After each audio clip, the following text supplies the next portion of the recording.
Ore conmigo. Padre, tu nombre sea puesto en alto en este lugar.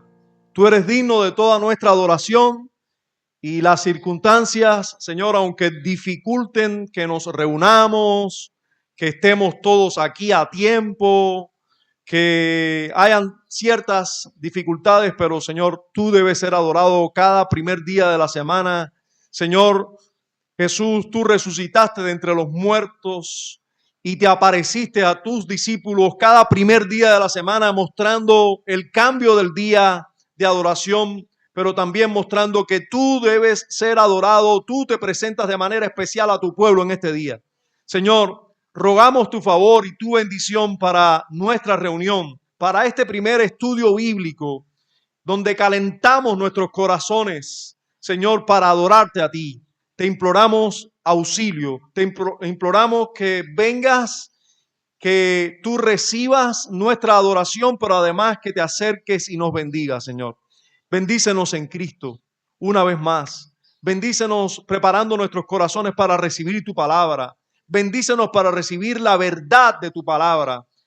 Bendícenos, Señor, de manera gloriosa en este día, perdonando nuestros pecados, Señor, entendiendo como bien nos dice tu palabra, que si confesamos nuestros pecados, tú eres fiel y justo para limpiarnos, para perdonarnos y limpiarnos de toda maldad. Señor, es con corazones limpios que queremos venir a ti, pero con corazones limpios por ti, no porque nosotros podamos limpiarnos por nuestra cuenta.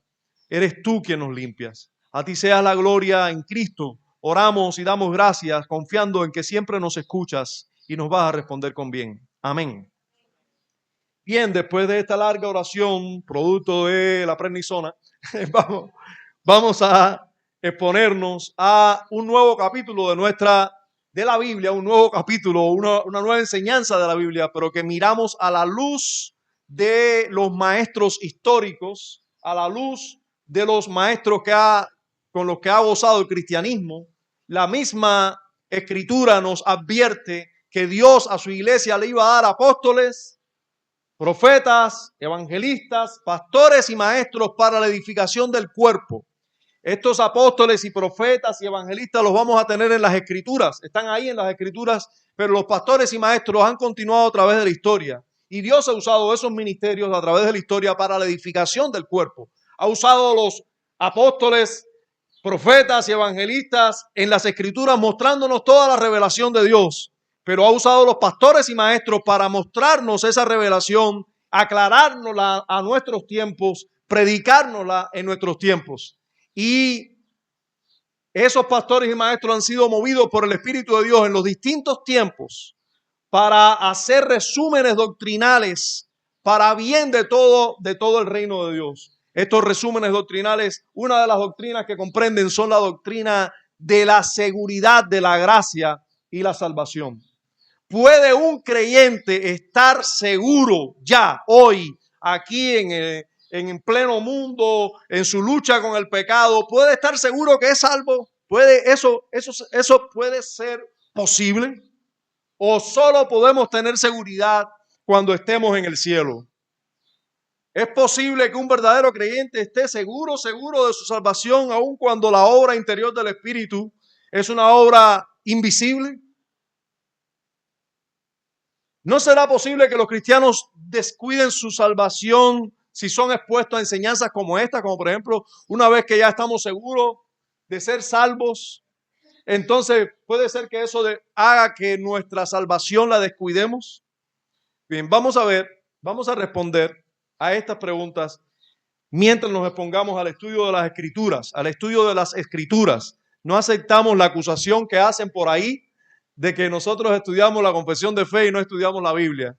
Eso es ignorancia. Los que acusan eso están diciendo, déjame decirte algo desde mi estupidez y mi ignorancia. Sí, cuando hacen esa acusación, indudablemente no tienen idea de lo que están diciendo. No tienen idea de lo que es una confesión de fe histórica. Y yo puedo entenderlos, incluso cuando esa acusación viene de algunos líderes religiosos de nuestro tiempo. Puedo entenderlo porque yo fui un líder religioso por muchos años y no conocía una confesión histórica. El día que yo escuché hablar, la primera confesión que escuché hablar fue la confesión más famosa realmente que hay en la historia del cristianismo, es la confesión de Westminster, es una de las abuelas de esta confesión. Y esa confesión, cuando escuché por primera vez, cuando yo vi lo que decía esa confesión, en alguna de sus partes, yo dije, ¿dónde yo estaba? Que yo no había visto esto. Trágame tierra, porque estaba alrededor de otros seminaristas, ninguno era pastor, todos ya hablaban de la confesión de Westminster, y yo decía, trágame, ¿dónde estaba yo metido? ¿Qué yo estaba leyendo? ¿En qué círculo religioso yo me estaba moviendo? Que nadie hablaba de esto. Es horrible. Bueno, hoy desgraciadamente hay muchos líderes cristianos evangélicos, no tienen idea de las confesiones históricas del cristianismo. No estamos hablando confesiones históricas de una secta ni de una pequeña denominación, sino del cristianismo.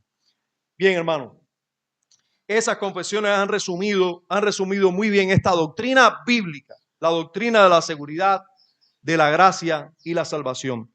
Hoy vamos a detenernos en el primer párrafo. Y en este primer párrafo vamos a ver que la seguridad de la salvación es posible. O sea, ellos dicen, los autores van a plantear que es posible y van a darnos los textos para que nosotros nos demos cuenta que la Biblia enseña que la seguridad de la gracia y la salvación, la seguridad de que Dios ha obrado su gracia en nosotros y que nos ha salvado, es algo posible.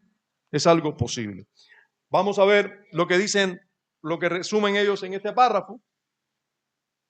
Mi diácono no está por ahí, no sé dónde está mi puntero. No tengo ni diácono ni puntero. Aquí, ya.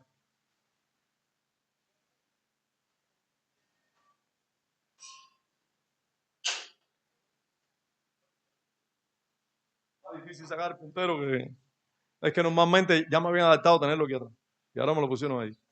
Bueno, vamos a ver qué dice este párrafo. Dice, aunque los que son creyentes solo por un tiempo y otros hombres no regenerados se engañen vanamente con falsas esperanzas y presunciones carnales de estar en el favor de Dios y en el estado de salvación, aunque eso es una verdad, eso es una realidad triste, pero es una realidad. Esperanza de ellos que perecerá, por cierto. Los que creen verdaderamente, se dan cuenta que aquí está hablando de un tipo de personas, hasta aquí está hablando de un tipo de personas, pero a partir de ahora nos va a hablar de los que sí pueden tener seguridad de gracia y salvación. Dice, los que creen verdaderamente en el Señor Jesús y lo aman con sinceridad, esforzándose por andar con toda buena conciencia delante de Él, pueden estar, fíjense la palabra aquí de orden importante y que matiza todo el párrafo, la palabra pueden, y va a ver que se repite, pueden estar absolutamente seguros, miren los términos que usan, pueden estar absolutamente seguros en esta vida de que están en el estado de gracia. Y pueden, ¿vieron cómo se repite? Y pueden regocijarse en la esperanza de la gloria de Dios, esperanza que nunca los avergonzará. Ese planteamiento es triste en primer lugar, muy glorioso en segundo lugar, ¿verdad? La primera parte triste, la segunda parte gloriosa. Pero tenemos que ver ambas partes. Ahora, ese es el planteamiento de los maestros. Nosotros siempre nos dedicamos aquí a estudiar lo que dice la Biblia y que los maestros concluyeron esto que acabamos de leer. Y eso es lo que vamos a hacer hoy también. Vamos a ver primero la posibilidad de una seguridad falsa. Porque aquí hay personas que están seguros de su salvación, sin embargo esa seguridad es falsa. Y hermanos y amigos, es muy importante que todos nos examinemos a la luz de las Escrituras, porque cualquiera de nosotros puede estar en estos casos. Cualquiera de nosotros. Nótese que este problema no lo tiene nadie que está allá afuera, que no se cree salvo, que sabe que es un inconverso, si tú estás allá afuera, tú eres un impío y tú sabes que eres un impío, tú no estás aquí. No, este párrafo no es para ti. No, yo soy un perdido. Yo no estoy ahí. Si tú estás aquí y sabes que eres un impío incluso, este párrafo no está hablando ahora de ti. Tú eres un inconverso. Tú estás perdido en tus delitos, en tus pecados. Ahora, sin embargo, no podemos ignorar que no es este el único tipo de persona que existe. Por eso yo siempre me gusta aclarar que en todos nosotros, que aquí en este lugar hay varios tipos de personas, pero hay personas que son, pudiéramos decir, están en un estado más triste que otras. Y la persona que está en el estado más triste, la persona que está en el estado más triste es la persona, no es la persona que no es salva. No, esa está en un estado triste. Pero un estado más triste o más peligroso es la persona que no es salva y se cree que es salva. Y bueno, nosotros estamos en un proceso, por eso nos tomamos un tiempo para recibir siempre la membresía.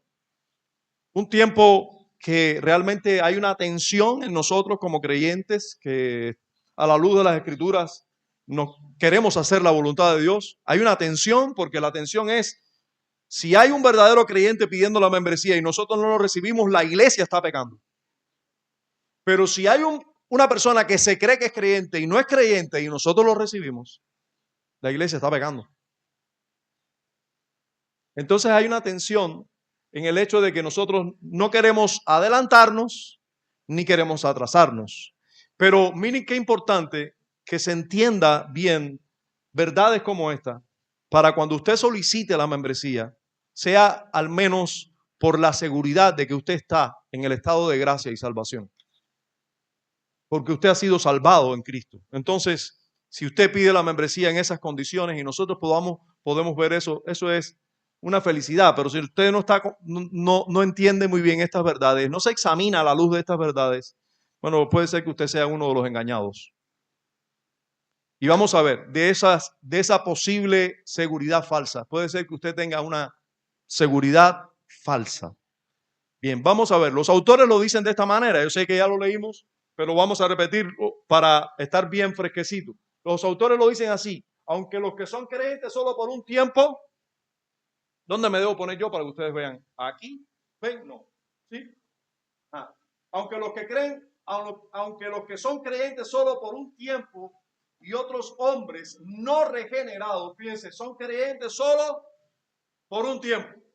Eso es una verdad. Esa es una verdad. Hay personas que creen por un tiempo, solo por un tiempo, pero no perseveran creyendo. Bueno, ese es un caso. Y otros hombres no regenerados, que no solo creen por un tiempo, a lo mejor se mantienen por mucho tiempo diciendo que creen, pero no son regenerados, se engañen vanamente con falsas esperanzas y presunciones carnales de estar en el favor de Dios y en el estado de salvación, esperanza de ellos que perecerá. O sea, hay aquí una declaración y es que hay personas que están autoengañados con falsas presunciones, se creen cosas, sienten cosas. Yo conozco muchos casos. Yo pudiera dar incluso muchos casos prácticos de personas que se sienten así.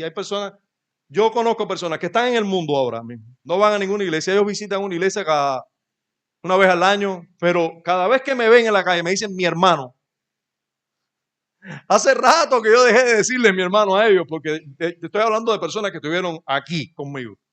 O sea, en la misma iglesia, siendo parte de la membresía de la iglesia.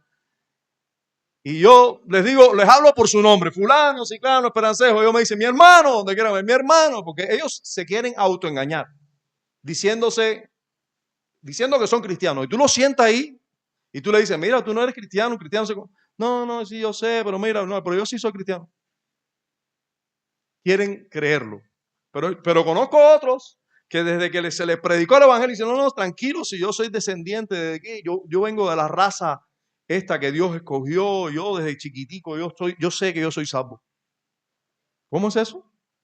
Pero tú lo ves y son inconversos. Son inconversos. Pero no, ellos son de una raza ahí, y así los hay de tantos tipos, pero aquí, hermano, sentado aquí, usted y yo, aquí hay casos que están engañados sobre su salvación. Y es importante que nosotros abramos los ojos, porque yo siempre digo lo mismo y voy a insistir diciendo lo mismo. Hermanos, la condición de tú saber que no estás en el estado de gracia, estás muerto en tus delitos y pecados, aunque veas algunas cosas buenas en ti y todo eso, pero que tú sepas que no has nacido de nuevo, eso te hace salvable. Porque tú estás pendiente de que el Señor te salve, de arrepentirte de tus pecados, de nacer de nuevo. Estás pendiente, estás ahí pendiente, en cualquier momento ocurre. Pero si tú te crees que eres salvo, ¿de qué? No te hace falta pasar de estado de tinieblas a la luz. Ya tú te crees que estás en luz. Entonces tú no te vas a querer arrepentir. Tú no vas a tener necesidad de arrepentimiento y fe para salvación, porque tú te crees ya salvo. Eso es peligroso. Esto es muy peligroso. Entonces, vamos a ver. ¿Cuáles son las fuentes de donde proviene el engaño? ¿De dónde proviene ese engaño que muchos tienen? Yo les pido disculpas por ponerme ya en el bando de los salvados y estar hablando de los que tienen ese engaño como si yo no estuviera en ese grupo. Yo creo no estar en ese grupo. Quizás a lo mejor soy el primer engañado, pero por motivo de mi conciencia, porque creo que estoy salvado, porque veo constantemente la obra de Dios en mí y gozo de seguridad, de gracia y salvación. Por eso me pongo aquí. Porque es como si le preguntaran a Jesús, ¿tú eres el Hijo de Dios? Él nunca dijo no. Él dijo, tú lo dices. O tú lo has dicho. O sí, y a partir de ahora verán. Bueno, yo no les puedo decir que me puedo poner en el bando de los que están engañados, porque yo creo en mi corazón, estoy completamente convencido de mi salvación. Ahora, discúlpeme, porque esto predicando de aquí luce como que, él está en el grupo de los beneficiados y nos habla a nosotros. No, hermano, no se sienta así, porque todos los que estamos salvados, hemos sido salvados por gracia, por pura gracia. Y no podemos negar la obra que Dios ha hecho en nosotros, porque es tan evidente que no la podemos negar. Es tan constante, es tan poderosa, es tan gloriosa e insistente en nosotros que no podemos negarlo. Pero no es porque nos creamos mejor que nadie en este lugar. De hecho, yo estoy completamente convencido de la Biblia de principio a fin, y es a lo vil y menospreciado lo que escogió Dios. Yo estoy completamente convencido que yo soy el peor. Yo fui, en mi caso, en un grupo de personas, en un momento determinado de mi vida, cuando yo fui llamado, yo era el peor de todos los que me rodeaban, el peor de todos los que me rodeaban. Todos los demás tenían vidas normales, tenían pecados, pero no como los míos. Y yo sé que la mayoría de nosotros, por no mencionar los casos de cada uno, porque no los conozco así tan internamente, pero cada uno sí se conoce. Cada uno conoce sus maldades, sus pecados. Todos sabemos los salvados que fuimos rescatados del mismo infierno, solo por la gracia de Dios, no porque hubiera nada en nosotros. No porque hubiera nada en nosotros. Es su gracia la que nos tiene, es en el estado de gracia en el que estamos. Gracia. No merecemos eso. Gracia. Entonces, ¿de dónde proviene el engaño que muchos sufren? Bueno, proviene de muy cerca. Proviene de su propio corazón, que es engañoso. Así nos dice la Escritura. ¿Usted recuerda? Jeremías 17:9. Engañoso es el corazón y perverso, ¿verdad? Más que todas las cosas, y perverso. ¿Quién lo conocerá? Ahí hay una pregunta importante. ¿Quién conocerá el corazón? Es importante que nosotros conozcamos nuestro corazón. Es importante que entendamos nuestro corazón. Es importante porque nos puede engañar, porque podemos estar engañados por nuestro mismo corazón. ¿Usted sabe una de las cosas más terribles que pasa en una iglesia evangélica contemporánea?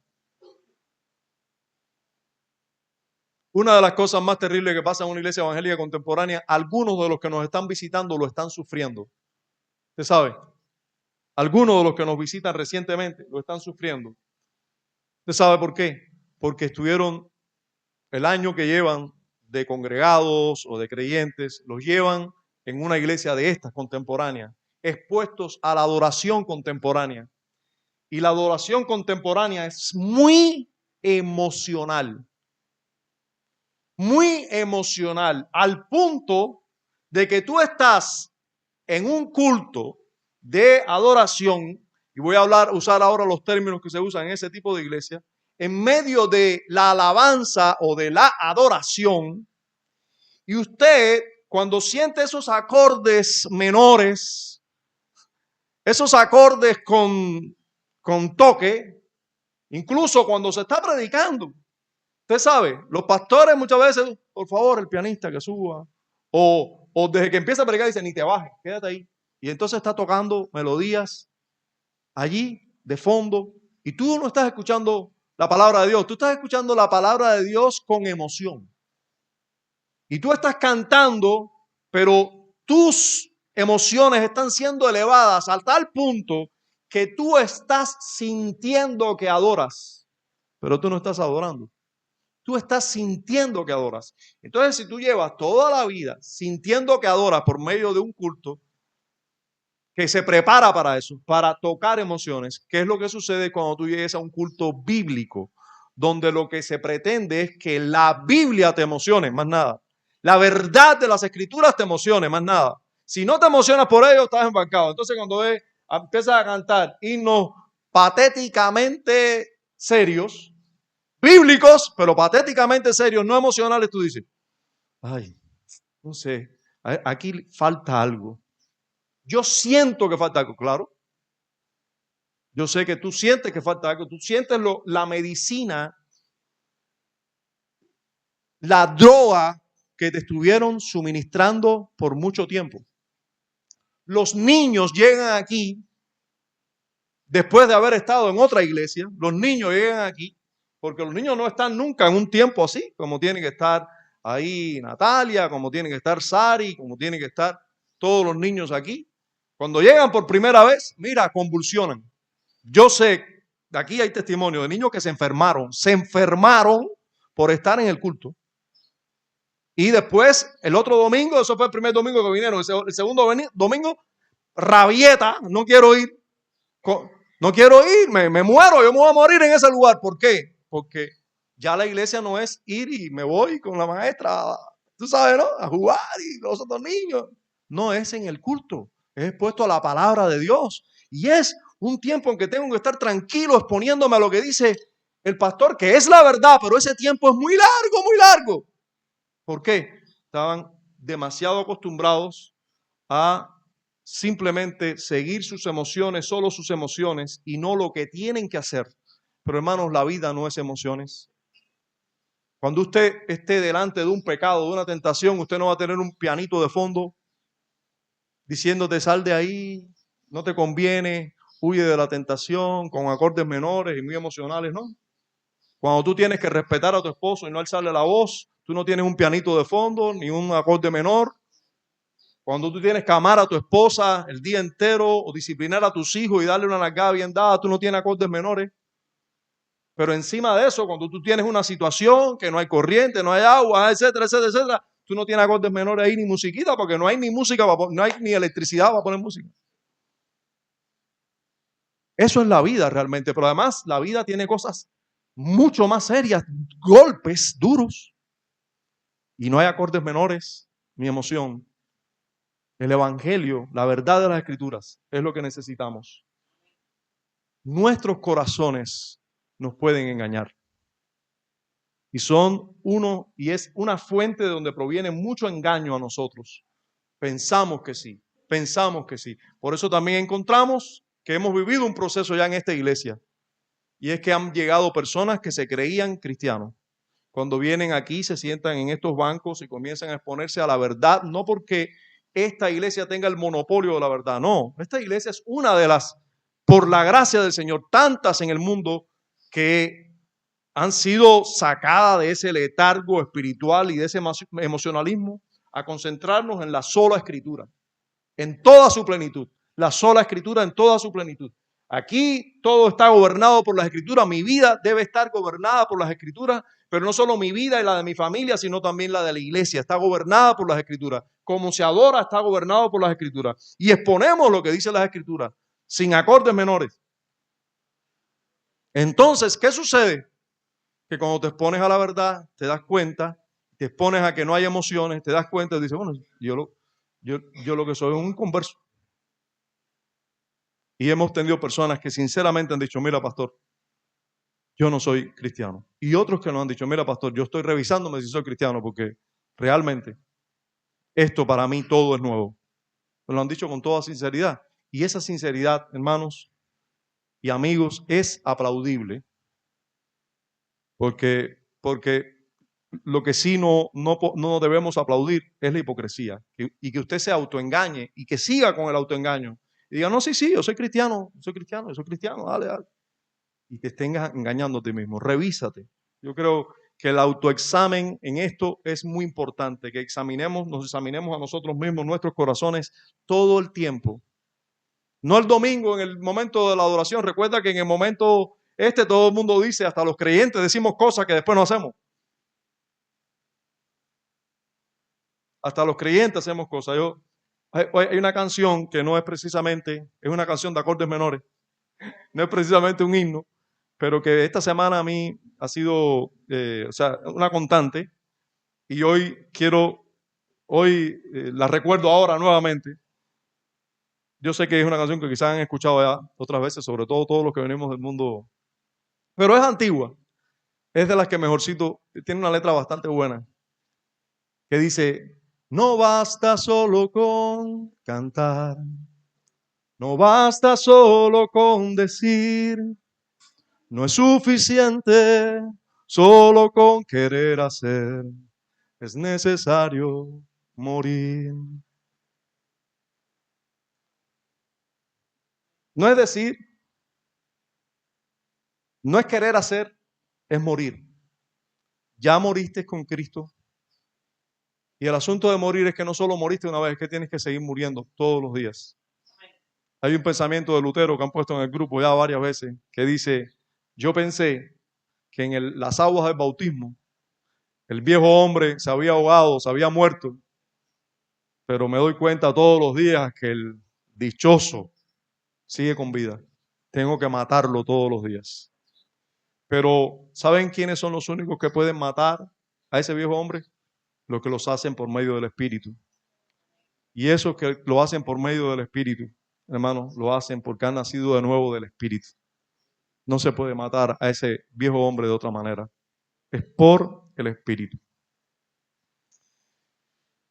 Además del corazón, hasta sus mismas acciones a veces los engañan. Fíjense, las acciones, yo vengo a la iglesia, yo hago esto, yo hago lo otro, yo soy disciplinado con mis padres, yo me porto bien en la sociedad, cuando me comparo con otros alrededor mío, yo me comparo con otras muchachitas de 19 años, de 25 años como yo, ellas son unas inconversas, yo no, yo soy una mujer santa.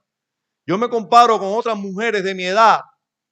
Yo tengo 70 años, me comparo con otras mujeres de mi edad, no van a la iglesia, nunca tienen cuenta a Dios, dicen malas palabras, etc. Yo soy santa.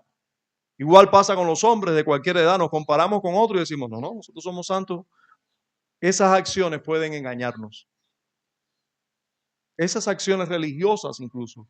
Ese tipo de, pudiéramos decir, de limpieza externa nos engaña.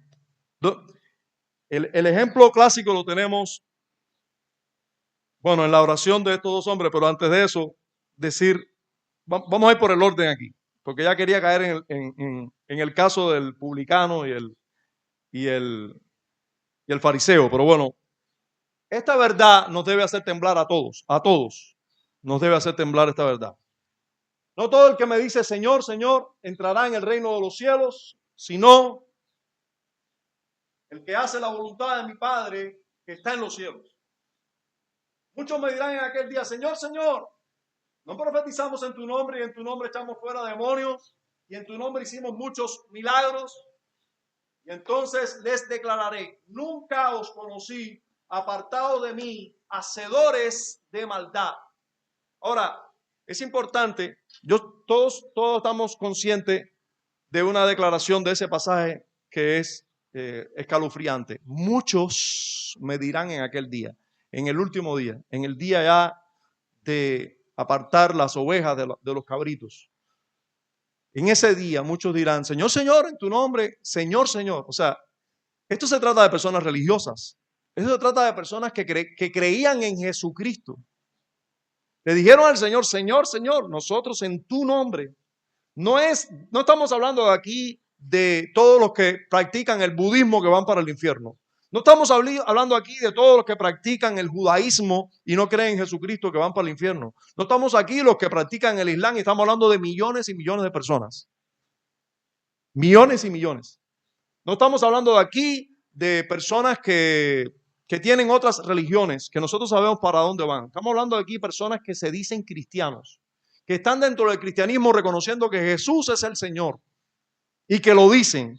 Jesucristo es el Señor, pero no es decir, no basta solo con decir. No basta solo con decir. Pero además de esto, estas personas, miren las cosas que hacían. Hacían algunas cosas, pero esas cosas que ellos hacían era tapando lo que la voluntad de Dios le había revelado que hicieran y ellos nunca hicieron. Ellos hicieron algunas cosas, sí, que no son ilícitas, que son en cierta manera buenas y que los hombres valoran mucho. Son cosas públicas. Profetizamos en tu nombre. Tú sabes, todo el mundo te oye. Hicimos muchos milagros en tu nombre. Todo el mundo te ve. Hicimos muchas cosas grandes en tu nombre. Echamos fuera demonios en tu nombre. Todo el mundo te ve. Todo eso es público. Entonces son cosas públicas que son lícitas, que son buenas, pero son públicas. Pero sin embargo Jesús le dice, el que haga la voluntad de mi Padre, ese. Estas personas tenían muchas cosas públicas, pero parece que las secretas, la voluntad de su Padre no hacían. No es el que dice Señor, Señor, es el que hace. No basta con querer hacer, es necesario morir. Y sabes, no puedes hacer nada si no mueres. Porque todo lo que nosotros podemos hacer para bien o bueno, tiene que ser Cristo en nosotros. Si no, no vamos a hacer nada bueno. Lo que proviene de la carne es carne.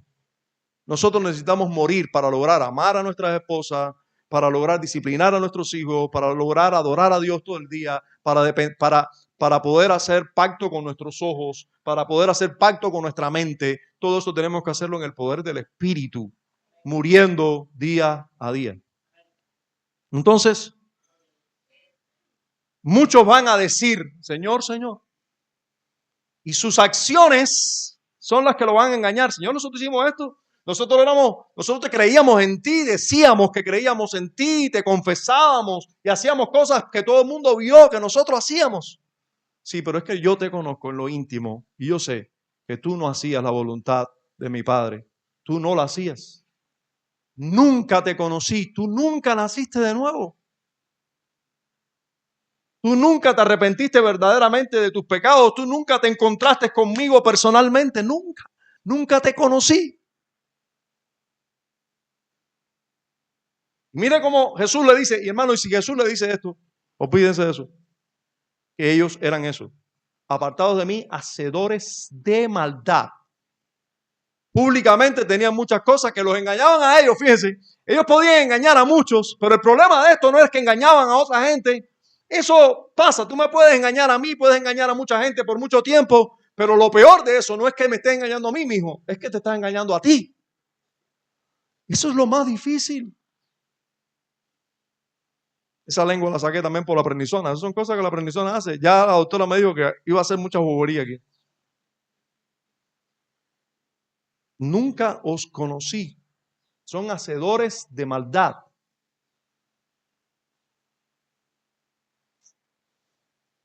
Miren, el caso que todos conocemos, pero es que lo conocemos, pero y nos revisamos a la luz de este pasaje. Es lo importante. No solo que nosotros digamos, ese fariseo equivocado. No, es que ese fariseo equivocado podemos ser nosotros. Que no hacemos lo mismo que el fariseo, que no pero es que nos creemos eso. Tenemos la mentalidad del fariseo. Sin querer nos metemos en la mentalidad del fariseo. Dice así, 2 hombres subieron al templo a orar. Uno era fariseo y el otro publicano. El fariseo, puesto en pie, fíjense que ambos fueron ¿a dónde? Al templo a orar. ¿Estaban en el lugar correcto, sí o no? Sí, recuerden, antes de que Cristo dijera, os digo que vendrá el tiempo de que ni en este monte ni en Jerusalén, la salvación viene de Israel, de allá de los judíos, es en aquel templo donde hay que adorar. O sea, sí estaban en el lugar correcto adorando, sí. Querían hacer algo bueno ambos, sí. Querían orar a Dios, algo religiosamente correcto. Ahora, a pesar de eso, uno era religioso, fariseo, tenía un buen expediente delante de los hombres, y el otro un expediente crítico delante de los hombres, ¿verdad? Su expediente público, el expediente público del fariseo era excelente. El expediente público del publicano era horrible. La peor persona de la sociedad. Y miren lo que pasa. El fariseo puesto en pie oraba, ¿cómo? Consigo mismo. Oraba consigo mismo. Yo pregunto, ¿oraba? Sí, un tipo de oración, pero consigo mismo. Nunca oró una oración verdadera, porque una oración verdadera se ora en Cristo. Solo por medio de Cristo podemos acceder al Padre. Yo no digo que no ores, ora. Dios escucha toda la oración, escuchó esta y pudo poner el ejemplo Jesús. Sí, las escucha, escucharla, pero recibirla como una oración, eso es otra cosa. Eso es otra cosa. Dios no es sordo, Dios escucha todo. Y es mejor orar que blasfemar, ¿no? Es mejor orar que decir malas palabras. Es mejor orar que, bueno, por lo tanto, sigue intentando orar, pero puedes estar orando contigo mismo. Por eso cuando Jesús enseñó a orar, le dijo a los discípulos, cierren la puerta, entre a su cuarto, cierren la puerta y con su Padre en secreto, hable con su Padre en secreto y Él te recompensará en público. Tú tienes que ir a tu oración consciente de que Dios está contigo allí y que Dios es el que te está escuchando. Oraba consigo mismo de esta manera. Dios, muy importante. Recuerden que todas esas cosas se las estaba diciendo a sí mismo. Te doy gracias porque no soy como los otros hombres. Ladrones, él no era un ladrón, no. Injustos, él no era injusto. Adúlteros, ni aún como este publicano que él vio ahí. Hay 1 o 2 veces a la semana, sus buenas acciones lo tenían ciego, no dejaban ver más allá. Doy diezmo de todo lo que gano. Yo pregunto, ¿es bueno esto? Sí, si lo haces para Dios, ¿no? Si lo haces con el verdadero propósito, sí es bueno. Dar el diezmo de todo, muy bueno, pero es eso, muchas veces son como lo hacían los fariseos, esto era cosa pública. Ellos hacían sonar trompetas, todo en ayuno, y los diezmos, me imagino, hoy en día hay una manera muy grande de hacer sonar trompetas, usted sabe, con los diezmos. Sobrecito, todo el mundo de la iglesia sabe cuánto tú diezmas, por lo menos si no lo sabe todo el mundo, lo saben los líderes, los que lo tienen que saber.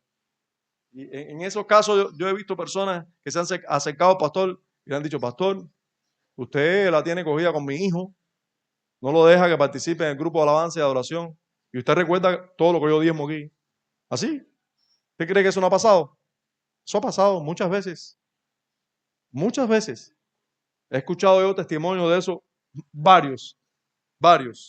Entonces yo daba el diezmo de todas las cosas. Más el publicano, estando lejos, no quería ni aún alzar los ojos al cielo. No se sentía digno de alzar los ojos al cielo. No se sentía digno ni de mirar a Dios. Era muy consciente de sus maldades. Muy consciente de sus maldades.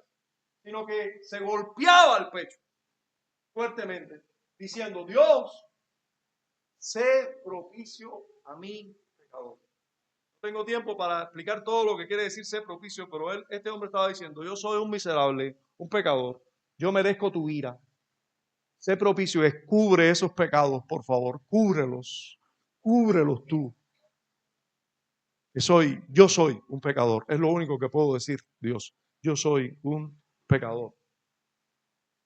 Os digo que este descendió a su casa justificado antes que el otro. Porque cualquiera que se enaltece será humillado, el que se humilla será enaltecido. Es una ley universal. Ahora, aprendamos que si hay alguien, si nosotros nos parecemos a alguien ahí, externamente, es al fariseo. Nosotros ninguno de aquí somos publicanos. Ninguno de aquí se dedica, que yo sepa. Aquí no tenemos ni tan siquiera lo más cercano a un publicano en la sociedad contemporánea. En Cuba, yo digo, con un inspector de esto que anda por ahí quitándole, sazonando a la gente, es lo más parecido a un publicano. Coge a las personas del mismo pueblo de uno y coge las leyes comunistas y las aplica con toda severidad contra el pueblo que está trabajando, aquel cuentapropista que está queriendo vender viandita y qué sé yo, hacer 4 pesitos. Ese es el más cercano al publicano, pero el publicano todavía tenía más maldad que este. Era una persona realmente vendida, había casi que abandona toda su cultura y toda la enseñanza que tenía la cultura por servir a el imperio gobernante y así maltratar a su propio pueblo. Eran personas detestables en la sociedad, pero él sabía que era un pecador. Ahora, la persona que puede decir, nosotros aquí todos podemos decir, Señor, nosotros ayunamos, aunque lo hagamos menos que este, pero hemos ayunado alguna vez quizás, damos el diezmo de todo. Nosotros, si nos sirve un pañal ahí, si nos tenemos que poner una saya de alguien ahí, es del fariseo. Así que si nosotros vamos a examinar, cuidado, estas acciones que hacemos, aquí tenemos algunos muchachos jóvenes. Estoy pensando en Alián, estoy pensando en Elier, estoy pensando en Juan Luis quizás, Avi. Ustedes pueden compararse con los muchachos al lado suyo. ¿Y cómo se ven ustedes? Al lado de los muchachos al lado suyo. ¿Se ven como un publicano o se ven como un fariseo? Yo voy a la iglesia, todas las muchachitas que están alrededor de mí no van a la iglesia, todos los muchachitos que van al lado de mí no van a la iglesia. Yo leo la Biblia, ellos no. Yo incluso aparto diezmo de lo que mis padres me dan. Y todas esas cosas te pueden engañar. Nosotros no podemos dejar de vernos como un publicano, no podemos dejar de vernos como publicanos. Hermanos y amigos, les recuerdo a los hermanos y le enseño a los amigos, un verdadero creyente siempre, siempre, siempre va a ver sus pecados delante de sí. Y en la medida que más se acerca a Dios, que Dios lo santifica más, más ve sus pecados. Y más pasa de ser fariseo a ser publicano. Pasa más a no querer levantar los ojos a Dios y decir, sé propicio a mí, pecador. Cada vez más. Aunque Dios los santifique todos los días por muchos medios, de hecho, esa santificación hace que los pecados sean más visibles. Si tú no estás viendo claramente tus pecados, si te cuesta, dices, ¿cuáles son mis pecados? Sí, yo sé que esto, pero tú no los ves negros, tú los ves ahí más o menos. Eso es peligroso. Eso es peligroso. Cuando en tu balanza tú veas que te parece un poquito más al fariseo que al publicano, que tú estás viendo más a los pecados de otros. Yo no soy como este publicano. Y tú estás viendo tus buenas obras, que tú sí eres esto, tú sí eres lo otro. Eso es muy peligroso. Eso te hace estar menos justificado. Bien. Hay cosas también que nos engañan. Ya hemos visto el corazón y hemos visto las acciones, ¿verdad? Pero hay otras cosas que nos engañan y son los privilegios. Sí, nosotros gozamos de tener un privilegio, una iglesia bíblica en Colón. Usted sabe, usted puede ir para toda España. España es inmensa, inmensa, no sé cuántas veces cabe Cuba. Allí pudiera tener muchísimas oportunidades allí, pero para encontrarse una iglesia sana, hermano, hay que recorrer toda España. Los hermanos nuestros que aún hay miembros de nuestra iglesia que están en España, están en Madrid en este caso. En toda la ciudad de Madrid, una ciudad inmensa, recorren, no sé si son 35 o 40 minutos para ir a la iglesia. ¿Sabes lo que quiere decir 35 o 40 minutos con transporte? No estamos hablando de un coche ni nada de eso. Con transporte, así, supersónico, en el metro. Eso es supersónico. Esos son los transportes más rápidos del mundo. En metro, entienda esto. Usted tiene un carro de último modelo en una ciudad como esa y usted sale en el carro y no va a llegar. Yo salgo del mismo lugar que tú. Tú en tu carro y yo voy por el metro y yo voy a llegar primero que tú. Pero al seguro te voy a dar 10 o 15 minutos de más. Depende del lugar donde vayamos, pero te voy a dar tiempo. Con toda seguridad. Las personas muchas veces dejan su carro y se van en el metro para ir más rápido. Para que sepan hasta qué punto. ¿Por qué? Porque hay más tráfico también de carros y el metro no tiene tráfico. Eso es así, uno detrás del otro. Y es uno detrás del otro. Yo sé que eso nosotros, ¿dónde es eso? ¿Qué planeta es ese? Es así, funciona así. Y esos hermanos están a 30 y pico de minutos en metro. Estoy hablando para que usted entienda de distancia. Si yo salgo ahora mismo aquí en mi motor rápido, sin tráfico, usted sabe que no hay tráfico aquí, directo a Jovellanos, no, que yo llevo mucho más, yo llevo creo que como en 30 minutos, yo llevo un poco más para allá de Jovellanos. A esa distancia están una iglesia sana, van todo ese tramo. Carismática, ahí te la pueden encontrar alguna que otra. Católica, por gusto, pero una buena iglesia. Eso. Ahora, ¿qué privilegios tienen Jan Oreste y Karen de que sus padres, los dos, son cristianos? Esos son privilegios. Son privilegios que nosotros no valoramos muchas veces, pero son privilegios. Pero esos privilegios pueden engañarnos. Mira, Alejandro, no mi hijo se llama Alejandro también, Ale. Alejandro, el que tenemos aquí, el hijo de Daimí, es un niño con privilegios y conoce la Biblia, él está aquí en la escuela dominical y es uno de los niños que más se ve que conoce las escrituras. Y uno dice, eso lo puede engañar. Eso lo puede engañar. Eso es preocupante, porque esos privilegios nos pueden engañar. Adán Daniel puede pensar que es cristiano por lo que conoce de la Biblia. Y cualquiera de nuestros niños puede estar en esta situación porque tiene privilegio de tener personas a su lado que le están enseñando las escrituras.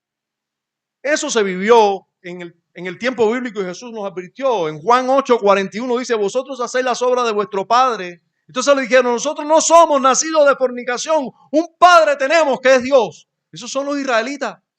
Ellos se consideraban realmente descendientes de la pureza. Nosotros vamos a hablar hoy de esa genealogía que Dios guardó para él, donde muchos le adoraban. Pero también vamos a ver a lo largo de todo el Génesis y de toda la historia de la redención que todos los que tenían el privilegio de estar dentro del pueblo de Dios, escogido con el propósito de que de ese pueblo naciera la simiente o el Mesías, tenían la revelación, tenían las escrituras. Hermano, usted ya ha pensado que la escritura por siglos, la escritura estuvo solo en un idioma, hebreo, por siglos. Y sin embargo, en Babel, el hebreo, que se cree, era el idioma madre, el primer idioma que hubo, el básico de toda la humanidad, fue el idioma hebreo. Eso se cree, no solamente lo creen los cristianos, los historiadores, que los geólogos, todos los que estudian las lenguas y las culturas antiguas y que han visto los escritos más antiguos en qué idioma eran. Bueno, El idioma hebreo quizás fue el primer idioma que hubo, el que tenían todos antes de Babel. Bueno, allí cuando se confundieron las lenguas, ya las personas no podían, toda la humanidad que salía de ahí para allá, no tenía acceso a las escrituras porque no conocían el hebreo. ¿Por cuánto tiempo Dios habló simplemente por traspasarse la información de manera verbal? ¿Por cuánto tiempo? Hasta que no hubo escritura. Pero si tú no eras de una familia privilegiada, ¿cómo tú tenías esa tradición verbal? Si tú no venías de una familia que adoraba a Dios, ¿cómo tú sabías cómo adorarlo verdaderamente? Nosotros tenemos hoy privilegios. Cantábamos el domingo pasado por la iglesia aquí local. Te alabamos hoy, Señor. Sí, hermano, hay tanto que agradecer. Tanto que agradecer por los privilegios que tenemos. Pero cuidado, esos privilegios no sean para mal de nosotros. Bien, y vamos a poner el pie en el acelerador porque me parece que la prednisona no me está ayudando en el asunto del tiempo. Vamos a poner el pie en el acelerador para esta segunda parte. Dicen también los autores, ya hablamos de los que están engañados y cómo y de dónde puede proceder el engaño. ¿De dónde procede el engaño? A ver, alguien que me diga. ¿De dónde puede proceder? A ver, de tu propio corazón, otra persona. De las acciones nuestras religiosas que nos pueden engañar, ¿verdad? ¿Y de qué otra cosa? Y de los privilegios espirituales que tengamos, como padres creyentes, una iglesia cercana, una Biblia, todos esos privilegios. Bien, de ahí puede proceder, fíjense, el engaño. Puede proceder de todo esto, el que nos autoengañemos. Ahora, los autores dicen además que esto ocurre, sí, hay una falsa seguridad muchas veces, pero hay una verdadera seguridad y puede haber una verdadera seguridad. Eso es lo que dicen en la segunda parte. El hecho de la seguridad de la salvación lo dicen a partir de esta frase. Dicen, los que creen verdaderamente en el Señor Jesús y lo aman con sinceridad, esforzándose por andar con toda buena conciencia delante de Él. O sea, son personas que son así, han sido así por la gracia de Dios. Pueden estar absolutamente seguros en esta vida de que están en el estado de gracia. Y pueden, con toda seguridad pueden, regocijarse en la esperanza de la gloria de Dios, esperanza que nunca los va a avergonzar. Bien, ¿por qué los autores de la confesión dicen esto? Bueno, ellos aquí dicen que constituye una realidad para los que cumplen con las siguientes condiciones. Ellos dicen aquí que esta seguridad va a ser para los que creen verdaderamente en el Señor Jesús. Esos creen de verdad, no es porque ellos creen que creen, no, ellos creen. Por la gracia de Dios, ellos creen de verdad. Ellos están convencidos por la obra del Espíritu Santo en sus vidas. Ellos nacieron de nuevo y creen verdaderamente. No creen falsamente, no creen por un tiempo. Ellos perseveran creyendo. Ellos tienen la gracia de la fe. Ahora, aman con sinceridad. Nosotros sabemos que aman a Dios porque Dios los amó primero, pero aman a Dios. No pueden decir otra cosa. Dios es lo más importante en sus vidas, es lo que más les interesa en sus vidas. Lo que más les interesa es estar a cuentas con Dios. Ellos viven para Dios. Eso es su centro. Y también se esfuerzan por andar con toda sinceridad delante de Él. O sea, viven vidas piadosas, luchando, muriendo día a día, siguiendo a Cristo cada día, negándose a sí mismo cada día. Viven así. Viven así por la gracia de Dios también, pero viven así. Ahora, no tenemos muchos ejemplos de esto en la Escritura, o por lo menos tú dices, bueno, ¿a quién busco ahí que pueda hacer un ejemplo? Bueno, fácil. Yo no voy a buscar un ejemplo entre nosotros ni a mí mismo. Vamos a buscar una persona que nosotros estamos convencidos que creía en el Señor Jesús correctamente. También podemos decir que amaba a Dios de verdad.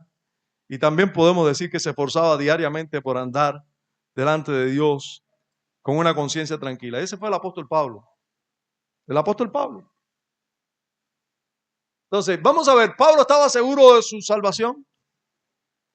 Vamos a ver, si Pablo estaba seguro de su salvación, es posible estar seguro de la salvación. Porque si un verdadero creyente estuvo seguro de su salvación, nosotros podemos estar seguros. Y Pablo hablaba en estos términos. Romanos 5, versículo 1, 2 y vamos a ver el 5 también. Dice, justificado pues por la fe, justificados pues por la fe, él dice, yo he sido justificado por la fe. Él está haciendo una declaración y está diciéndole a la iglesia que debe creer eso, que nosotros ya hemos sido justificados por la fe. ¿Usted sabe qué quiere decir esa frase? Yo sé que la hemos leído muchas veces y a lo mejor no tenemos idea, pero lo que está diciendo esa frase es que nosotros hemos sido salvos por la fe. Hemos sido declarados justos delante de Dios por los méritos de Cristo por la fe. Nosotros, Dios ya nos declaró justos delante de Él. Fíjense que no vamos a ser más justos cuando estemos en el cielo. Ya somos justos. Justificados pues por la fe. O sea, ya hemos sido salvos. Lo que está diciendo el apóstol Pablo aquí. Si ya somos salvos por la fe, ya somos creyentes por la fe. Dice, entonces, ¿qué cosa? Tenemos paz para con Dios. ¿Por quién? Por medio de nuestro Señor Jesucristo. El apóstol Pablo está diciendo, yo y todos los que son verdaderos creyentes tenemos un Señor. Es el Señor Jesucristo. Gracias a su mediación hemos sido declarados justos delante del tribunal de Dios. Estamos en paz con Dios. Ya estamos en paz con Dios. ¿Usted ve seguridad ahí, sí o no? Total seguridad. Y sigue diciendo, porque tenemos entrada, o sea, no vamos a tener entrada. Tenemos entrada por la fe a esta gracia en la cual estamos firmes y nos gloriamos. Fíjense cómo se gloria. En la esperanza de la gloria de Dios. O sea, yo me puedo gloriar en que voy a ver a Dios, voy a ver su gloria. Estamos firmes en eso. Yo puedo gloriarme en eso. Dice luego, y la esperanza no avergüenza. Porque el amor de Dios ha sido derramado, ¿dónde? En nuestros corazones. ¿Él estaba engañándose? No, él sabe que el amor de Dios ha derramado en su corazón. Dice, por el Espíritu Santo que nos fue dado, porque el Espíritu Santo está en mí. Me ha sido dado el Espíritu y el amor de Dios está en mí. Estoy completamente seguro. Hermano, ya no necesitamos más versos. Con esto, suficiente. Como el santo Wilmer decía, Romano. La anécdota de Wilmer, si no la has escuchado, la hemos dicho muchas veces aquí, es porque usted es nuevo. Pero se la podemos decir en otro momento, ahora no tenemos tiempo, estamos ahí con el tiempo. Romanos 8:16, seguimos Romanos, sigue el apóstol Pablo hablando, dice, el Espíritu mismo da testimonio a nuestro espíritu de que somos hijos de Dios. Hermano, una persona que tiene el Espíritu de Dios dentro de él, ¿sabe quién es el Espíritu de Dios? ¿Sabe quién es? Es Dios. Si Él está en ti y tú no lo percibes, Dios no está en ti. Si Él está en ti, tú lo vas a percibir. Tú lo vas a percibir porque es Dios dentro de ti. Es Dios dentro de ti. Por mucho que tengas tu conciencia endurecida, por mucho que tengas, te digo porque hay creyentes que ustedes saben que pueden estar en pecado por mucho tiempo y su conciencia les es endurecida, su corazón ahí dañado. Pero fíjate eso, si Dios está ahí, un día va a ser así, dice Dios mío, ¿qué he hecho? He estado ocultándote, he estado escondiéndome de ti, he estado tratando de no escucharte, pero tú has estado todo el tiempo gritándome aquí. Y es una realidad, hermano. El Espíritu de Dios está en ti. Eso es una realidad. Te va a estar ahí tratando contigo, con tus pecados, con tus maldades todo el tiempo. Por eso ustedes saben que hay hermanos que tienen lucha durante mucho tiempo en su vida con la seguridad de la salvación. Fíjense, como estoy diciendo, hay hermanos que tienen lucha, pero ¿sabe? Cuando yo veo una persona que está luchando con eso, es porque está pecando y está luchando, pero no se siente nada bien. Es una cosa que está todo el tiempo luchando, que lo agoniza, se angustia con esto, todo el tiempo. Pero esa angustia, esa agonía, es muchas veces sinónimo de salvación. Porque es como el espíritu lo tiene, angustiado, en agonía, porque hay pecados con los cuales hay que lidiar y hay que mortificar. Y mientras estén ahí, el espíritu no te va a dejar tranquilo y vas a tener una lucha todo el tiempo. Pero mientras yo veo que tú estás en esa lucha, eso es porque el Espíritu de Dios está trabajando en ti. Entonces, el Espíritu mismo da testimonio a nuestro espíritu de que somos hijos de Dios. No andamos por el mundo como si no existiera Dios, no, todo lo contrario. Andamos por el mundo conscientes de que Dios es Dios y que nosotros estamos teniendo quizás posturas raras. Bien, en primera de Juan también encontramos, o sea, si alguien también nos puede decir que estaba seguro de la salvación, fue el apóstol Juan, ¿usted no cree? Que Jesús le dijo, él se sentía más amado que los demás y estaba siempre cerca de Jesús. Y Jesús le escogió para grandes cosas. Bueno, este Juan dijo, y en esto sabemos, fíjense que no lo sabe solo él, primera de Juan 2:3. En esto sabemos que nosotros le conocemos si guardamos sus mandamientos. ¿Tú guardas sus mandamientos? O sea, ¿es posible eso para ti? ¿Es posible para ti guardar sus mandamientos? Por supuesto. Cristo en ti. Con tu fuerza no puede, nadie puede. Pero Juan sabe que un verdadero creyente va a morir y muchas veces va a poder guardar los mandamientos de Dios porque Cristo vive en él. Y él se niega a sí mismo y vive para él. Y entonces el Señor le auxilia y puede guardar sus mandamientos. Juan dice también en la misma carta, en el capítulo 5, verso 13, estas cosas he escrito a vosotros que creéis en el nombre del Hijo de Dios para que sepáis que tenéis vida eterna y para que creáis en el nombre del Hijo de Dios. ¿Usted está oyendo eso? ¿Qué le está escribiendo Juan a los creyentes? Juan le está diciendo a los creyentes, a los cristianos, recuerden que estas cartas fueron escritas a cristianos, hermano. Estas cartas fueron escritas a los cristianos. Si ahora yo llamo y aquí está el peligro de los promesarios.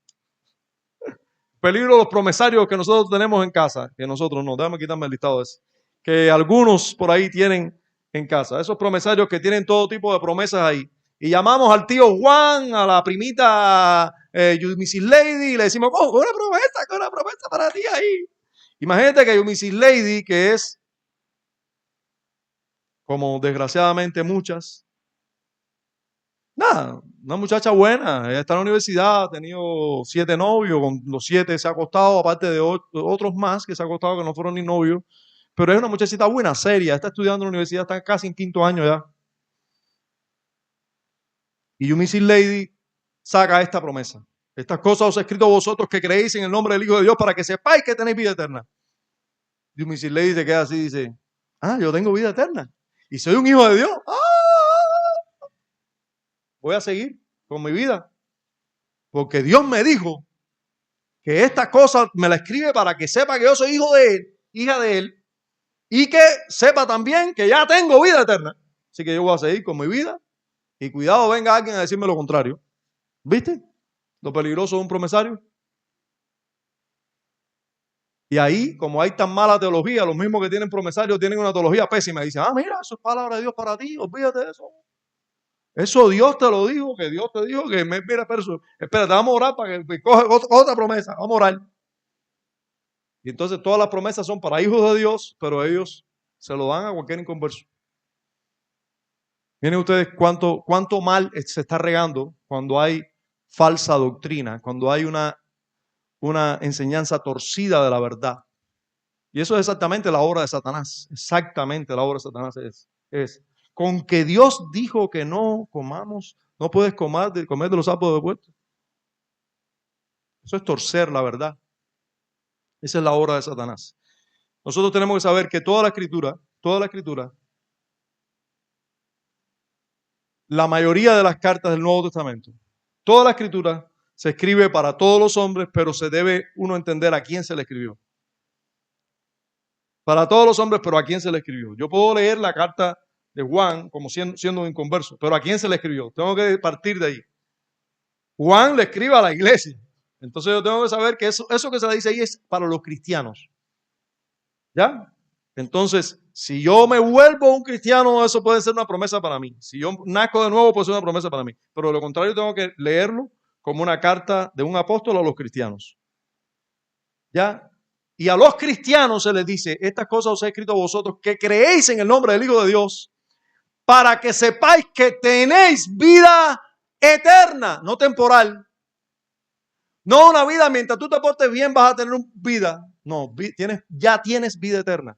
Pero Juan se puso en toda su carta, durante toda su carta, estuvo mostrando quién era un verdadero creyente y quién no. Quién era un verdadero creyente y quién no. Los que hacen esto son verdaderos cristianos. Los que no hacen esto no son verdaderos cristianos. Los que confiesan esto son verdaderos cristianos. Los que confiesan esta otra cosa no son cristianos. Y ahora dice, al final de su carta, en el capítulo 5, verso 13 dice, y estas cosas les escribo a vosotros, que creéis en el nombre del Hijo de Dios, para que sepáis que tenéis vida eterna. ¿Qué está haciendo Juan? Juan está asegurando la salvación de los creyentes. Dice, oye, tú tienes que estar seguro que estás salvo. Ten la seguridad que tienes vida eterna. Ten esa seguridad. Y quiero que sepas que tienes vida eterna. Pero Juan, dale flojito, porque si se confía mucho de que tiene vida eterna, puede descuidar la salvación. No, Juan dice, no. Yo quiero que ustedes sepan que ustedes tienen vida eterna. Y eso le va a hacer creer más en el Hijo de Dios. Dice, y para que creáis en el nombre del Hijo de Dios. En el capítulo 3, echando para atrás un poquitico, ya con ese texto terminamos. En el capítulo 3 de la misma carta de primera de Juan, que les dije que muchas veces hace esto, dice, nosotros sabemos que hemos pasado de muerte a vida. Hemos pasado. Nosotros sabemos. Yo pregunto, ¿se puede saber o no? El apóstol Juan decía, yo sé. Pero también decía que no solo yo, sino todos los verdaderos creyentes deben saber que hemos pasado de muerte a vida. Tú puedes saberlo porque tú eras un muerto y ahora vives. Tú tienes que saberlo. Un verdadero creyente sabe que pasó de muerte a vida. Sabe. Lo sabe, que lo sabe, que lo sabe. Me acordé ahora de un colega pentecostal. Yo sé. Nosotros sabemos que hemos pasado de muerte a vida. Podemos saberlo. En que amamos a los hermanos. Una de las cosas que ocurren cuando uno nace de nuevo es que uno es incluido a otra familia y uno comienza a ver a otras personas como sus hermanos. Por cierto, en ese sentido, yo pudiera pastoralmente exhortarle a muchos de ustedes. Hermanos, los hermanos son hermanos. Son hermanos. Si uno se duele, los demás se deben doler con él. Y si eso no te ocurre, es un problema que hay en ti. Si uno ríe, tú debes reír con tus hermanos. Y cuando digo con tus hermanos, bueno, empiezo por supuesto con lo que Dios puso más cerca de ti. Pero hermano, todos los que son hermanos. Si un hermano de la iglesia bautista convencional, se duele, ese debe ser tu dolor. Si un hermano de la iglesia pentecostal, si es un hermano, se duele, tú te debes doler con él. Si su gozo debe ser tu gozo. Si tú sientes lo contrario, si tú sientes que te pasa tu hermano por al lado con una motorina y tú andas en bicicleta, y sientes celo, y sientes envidia, eso es tu pecado, tu maldad. No dejes que eso siga rodando ahí. Si tú ves que tu hermano, cualquier cosa que sea bien para tu hermano, debe ser tu alegría. Cualquier cosa que sea mal para tu hermano debe ser tu dolor. Y estoy hablando, yo sé, a los pecados que pueden aparecer en los verdaderos creyentes. Porque es que una evidencia clara de que somos verdaderos cristianos es que amamos a los hermanos. El que no ama a su hermano permanece en muerte. Hijitos míos, no amemos de palabra ni de lengua, sino de hecho y en verdad. Y en esto conocemos que somos de la verdad. Fíjate, podemos conocer ya que somos de la verdad y aseguraremos nuestros corazones delante de Él. Vamos a asegurar nuestro corazón, va a estar tranquilo el corazón delante de Él. Dice el verso 24 ya. Y el que guarda sus mandamientos permanece en Dios y Dios en él. Y en esto sabemos que Él permanece en nosotros por el Espíritu que nos ha dado. El Espíritu de Dios está ahí. Guardamos sus mandamientos gracias a que el Espíritu de Dios está constantemente tratando con nosotros. Por eso es que guardamos. Bien, hermano, es totalmente posible estar seguros de la gracia de Dios y la salvación mientras estamos en el cuerpo. estamos aquí. Es seguro, es posible estar seguro. La seguridad de la salvación se fundamenta siempre en lo que Dios ha hecho en nosotros, en la obra de Dios en nuestras vidas y no en nuestra propia habilidad o bondad. No es que yo haga esto, que yo hago aquello, yo sí he escuchado esto, yo sí he estado en las mejores iglesias, yo escucho a Paul Washer y a su Michelin y no. No, es en la obra que Dios ha hecho en nosotros. Tú puedes decir que Dios te ha salvado, te ha transformado, que has nacido de nuevo. Eso, si pasa, pasa. Y no puedes vivir ajeno a eso. Es una realidad que gobierna tu vida. Padre, gracias damos en Cristo por esa gloriosa salvación que tú nos has dado, pero además por la seguridad que podemos tener que nos ha salvado. A ti sea la gloria en Cristo Jesús. Amén. Bien, ¿alguna pregunta? Algunos tienen que salir, creo que uno a hacer algunas cositas y está bien. Háganlo. Preparar merienda. Bueno, hoy tenemos de todo aquí. No, apaga ahí. Perfecto. ¿Alguna pregunta? No quieren preguntar, lo que quieren es cargar los celulares, ¿no? No vamos a cobrar las preguntas ni cargar los celulares. Lo que vamos a cobrar nada más es cargar las motorinas. Jessy, ¿cuánto tú debes ya? No, ¿alguna pregunta de verdad? ¿Todos están seguros de la salvación o están ya dudando de su salvación? Si eso es así, si un grupo ha ganado más en confianza de salvación y otro grupo ha comenzado a dudar de su salvación, eso entonces porque la clase logró su objetivo. El Espíritu de Dios indudablemente es quien nos auxilió para que eso ocurriera. Pero puede haber alguna pregunta también, dudas, no sé.